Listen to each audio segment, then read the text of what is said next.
Kisah perjuangan kakek berusia 93 tahun bernama Syarif Hidayat untuk sembuh dari COVID-19, viral di media sosial. Kisah tersebut terekam dalam video yang diunggah pertama kali oleh akun Instagram @adit_yara pada Selasa tanggal 13 Juli tahun 2021. Kemudian, video tersebut diunggah ulang oleh banyak akun di Instagram hingga menjadi viral dan ditonton jutaan kali.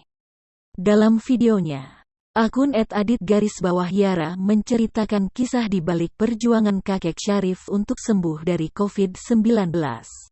Ia menuliskan, butuh waktu sekira 4 minggu bagi sang kakek hingga dinyatakan sembuh dari COVID-19.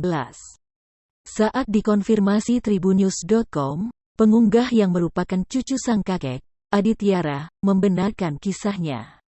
Kemudian, setelah dirawat di rumah sakit selama 5 hari, sang kakek memaksa untuk pulang ke Tasikmalaya karena dirawat di rumah saja. Padahal, kala itu kondisi kakek sedang tidak baik karena saturasi oksigennya terus menurun. Kini, kondisi kakek Syarif sudah membaik dan mulai beraktivitas seperti biasa.